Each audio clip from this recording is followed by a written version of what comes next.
নজর রাখবো একটু বীরভূমের দিকে, কারণ এই বীরভূম লোকসভা কেন্দ্র এবারের ভোট সেই বীরভূম নজরে রয়েছে, কারণ অনুব্রতহীন বীরভূম এবার। আর শতাব্দী রায় তার বিরুদ্ধে আচমকাই কিন্তু প্রার্থী বদল হয়েছে বিজেপির তরফ থেকে। বীরভূমে বিজেপির দেবতনু ভট্টাচার্য, এবং আপনাদের জানিয়ে রাখি 21-এর ফল ধরে রাখতে কিন্তু মরিয়া তৃণমূলও। কিন্তু এই বীরভূম লোকসভা কেন্দ্র, যার মধ্যে 7টি বিধানসভা রয়েছে, দুবরাজপুর, সিউড়ি, সাঁইথিয়া, রামপুরহাট, হানসার এবং তারই পাশাপাশি নলাটি, মুরারই, অবশ্যই নজর থাকবে। আবির আমাদের প্রতিনিধি রয়েছেন আমাদের সঙ্গে।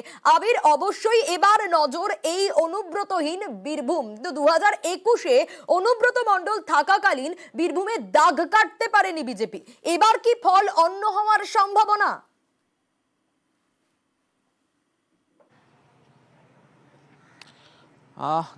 যদি দেখা যায় যে 2021-এর হিসেব অনুযায়ী, তাহলে তৃণমূল কংগ্রেস তাদের জয়ের ব্যাপারে অবশ্যই এই জেলার মধ্যে যে দুটো লোকসভা আসন রয়েছে সে ব্যাপারে তারা আত্মবিশ্বাসী। তবে যে নামটা তুমি করলে সেটা ঠিক, যে গত কয়েক বছর ধরে এই রাজ্যের নির্বাচনের সঙ্গে বা এই জেলার নির্বাচনের সঙ্গে এই অনুব্রত মণ্ডল নামটি কার্যত সমার্থক হয়ে পড়েছিল, এবং নির্বাচন বলতেই বিরোধীরা তাকে আক্রমণ করতো এবং শাসক দল তার প্রতি ভরসা রেখে এই ভোটের যে পর্ব সেই পর্ব নিয়ে তারা লড়াই চালাতো। এবার যেহেতু লোকসভা নির্বাচনের মতো একটি বড় নির্বাচন হতে চলেছে, যেখানে অনুব্রতকে ছাড়াই তৃণমূল কংগ্রেসকে লড়াই করতে হচ্ছে বোলপুর এবং বীরভূম দুটো লোকসভা কেন্দ্রে, তবে তৃণমূলের বক্তব্য অনুযায়ী যে তারা অনুব্রতকে ছাড়া পঞ্চায়েত নির্বাচনে তাদের সাংগঠনিক শক্তি কতটা রয়েছে, ভোট পরিচালনা তারা করতে পেরেছেন কিনা সংগঠনের দিক থেকে, সেটা তারা পরীক্ষিত, তারা করে নিয়েছেন। এবং এই জেলার যে 59টি যে জেলা পরিষদের আসন রয়েছে তার মধ্যে মাত্র একটি বিরোধীদের হাতে যায়। যদিও বিরোধীদের প্রচুর অভিযোগ থাকে হচ্ছে পঞ্চায়েত নির্বাচনকে ঘিরে, তবে ভোট করানোর ক্ষেত্রে যে কার্যবিধি অনুব্রত মণ্ডল দেখাতেন সংগঠক হিসেবে, সেটা তৃণমূল কংগ্রেস করে নিতে পেরেছে। দ্বিতীয়ত হচ্ছে মূল প্রতিদ্বন্দ্বী এবারের হচ্ছে তৃণমূল বনাম বিজেপির যে লড়াই চলছে, এবং আমি সিউড়িতে রয়েছি যা বীরভূম লোকসভার অন্তর্গত, এবং এই বীরভূম লোকসভার মতো অন্তর্গত জায়গাতে বিজেপিকে তার প্রার্থী বদল করতে হয়েছে, যাকে ঘিরে কার্যত খানিকটা অস্বস্তির মধ্যে পড়তে হয়েছিল হচ্ছে বিজেপি শিবিরকে।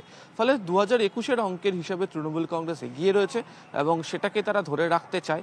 অবশ্য ভোটের ফল কি হবে সেটা রেজাল্ট বেরোনোর দিনই বুঝতে পারা যাবে, তবে তৃণমূল কংগ্রেস তাদের যেভাবে প্রচারের ক্ষেত্রে ঘুঁটি সাজিয়েছিল তাতে তারা আত্মবিশ্বাসী, এবং তবে লাগাতার দুর্নীতির বিরুদ্ধে অভিযোগ এনে অনুব্রতর বিরুদ্ধে একাধিক প্রচার করে বিজেপি অন্তত প্রচার পর্বতে খুব একটা পিছিয়ে থাকেনি।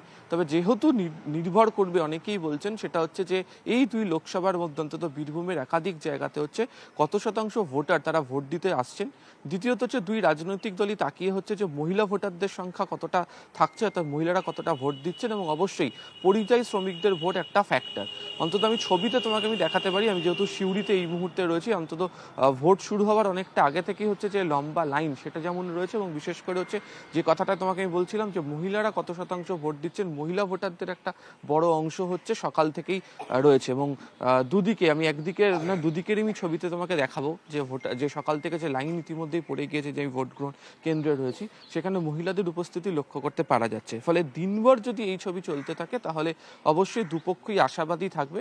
তবে কোথাও না কোথাও সংগঠনের দিক থেকে, যেহেতু এখানে রাজ্যের শাসক দল পঞ্চায়েতের ক্ষেত্রে তারা পরীক্ষা করে রেখেছে, এবং বিজেপির যে প্রার্থী বদল করার যে অস্বস্তি যেটা কাজ করছে তার উপর ভিত্তি করে অনেকটাই ফল নির্ভর করে থাকবে হচ্ছে এই বোলপুর এবং বীরভূমের মধ্যে, বিশেষ করে বীরভূম লোকসভার ক্ষেত্রে। বেশ আবির, অবশ্যই নজর থাকবে। বীরভূম লোকসভা কেন্দ্রের দিকে আমরা নজর রেখেছিলাম, এবং এই বীরভূমের পাশাপাশি কিন্তু অন্যান্য প্রান্তের দিকেও অবশ্যই নজর রাখবো। আসানসোলের দিকে একটু নজর রাখতে হবে, কারণ আসানসোলেও একেবারে একটা জোর টক্কর, জেতা আসনে লড়াইয়ে শত্রুঘ্ন সিনহা। অন্যদিকে কেন্দ্র বদলে বিজেপির প্রার্থী আলুওয়ালিয়া। এবং আসানসোল লোকসভা কেন্দ্রের দিকে যদি আমরা নজর রাখি, তাহলে সেখানে পাণ্ডবেশ্বর বিধানসভা কেন্দ্র রয়েছে, তারই পাশাপাশি রানীগঞ্জ, জামুরিয়া, আসানসোল উত্তর, আসানসোল দক্ষিণ, কুলটি এবং বারাবণী বিধানসভা কেন্দ্র রয়েছে। এই কুলটি থেকেই আমাদের প্রতিনিধি দেবাশিস রয়েছেন আমাদের সঙ্গে। দেবাশিস, এই মুহূর্তে তুমি যেখানে রয়েছো, অবশ্যই এই আসানসোল লোকসভা কেন্দ্র একটা টাফ ফাইট তো হতে চলেইছে, কিন্তু তারই পাশাপাশি তুমি যেখানে রয়েছো নিশ্চয়ই মক পোলিং এতক্ষণে শেষ হয়ে গিয়েছে, কারণ আর কিছু সময় বাকি রয়েছে ভোট শুরু হতে। মানুষেরও নিশ্চয়ই লম্বা লাইন নজরে আসবে।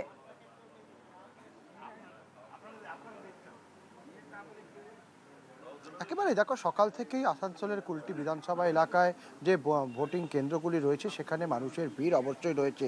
আর যেখানে আসানসোল মানে যে কোনো নির্বাচনেই কিন্তু আসানসোল আলাদা একটা মাত্রা নিয়ে আসেই। এবং আমরা জানি বাবুল সুপ্রিয় তিনি পদত্যাগ করার পর সেখানে উপনির্বাচন হয় এবং সেখানে 2 বছর আগেই এই আসনে জেতেন স্বনামধন্য অভিনেতা শত্রুঘ্ন সিনহা। এবং এই শত্রুঘ্ন সিনহার উপরেই কিন্তু আস্থা রেখেছে তৃণমূল কংগ্রেস, যিনি কিন্তু এবারে প্রার্থী, এবং তার সঙ্গে টক্কর দিচ্ছেন এস আলুওয়ালিয়া। অবশ্যই বলা যেতে পারে রাজনীতির একটি আলাদা নাম এই আলুওয়ালিয়া।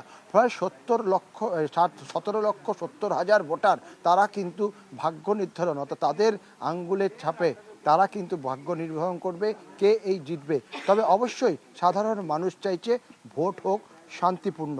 সকাল থেকেই মানুষের ভিড় আমরা দেখতে পাচ্ছি, মক পোলিং শেষ হয়ে গেছে, সাধারণ মানুষ ইতিমধ্যেই তারা কিন্তু সেখানে ভোট দিতে এসছেন। সকাল সকাল ভোট দিতে এসছেন।